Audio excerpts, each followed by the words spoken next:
ભગવાનની કથા અતિ દુર્લભ છે,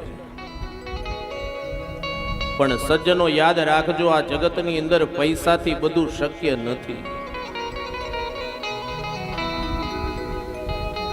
એક ઉદાહરણ તમને આપું.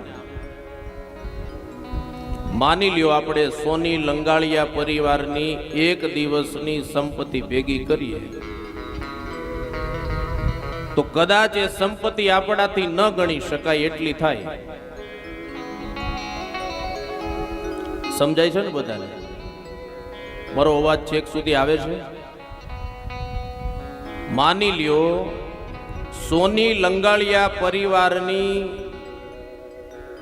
એક દિવસની સંપત્તિ આપણે ભેગી કરીએ અને એક દિવસમાં એ સંપત્તિ ન ગણાય એટલી ભેગી થાય.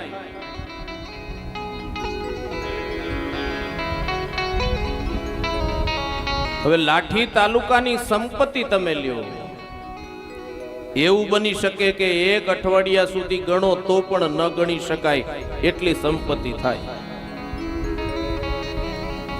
એની સામે અમરેલી જિલ્લાની સંપત્તિ તમે લ્યો, એવું બની શકે એક મહિનો ગણો તો પણ ન ગણી શકાય.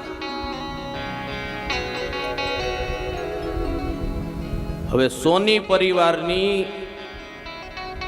એક દિવસમાં ન ગણી શકાય એટલી સંપત્તિ લઈ અને તમે ગામમાં કોઈ વેપારીની પાસે જઈને એમ કહો કે અમને વેચાતા સંસ્કાર આપો, તો એ મળે ખરા?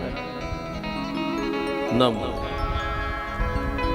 લાઠી તાલુકાની સંપત્તિ જે 7 દિવસ સુધી ગણો છતાં નથી ગણાય એટલી છે, એને લઈને તમે કોઈ વેપારી પાસે જઈને એમ કહો કે વિવેક વેચાતો આપો, તો મળે ખરો?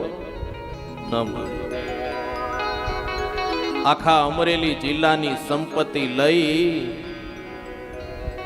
કોઈ વેપારી પાસે તમે જઈને એમ કહો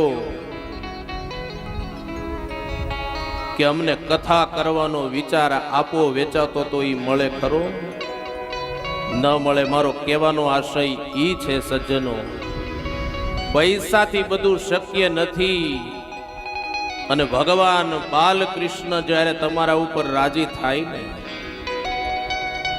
દ્વારકાધીશ તમારા ઉપર રાજી થાય ને સજ્જનો, ત્યારે ધન દોલત પૈસા સત્તા સંપત્તિ વૈભવ નથી આપતો.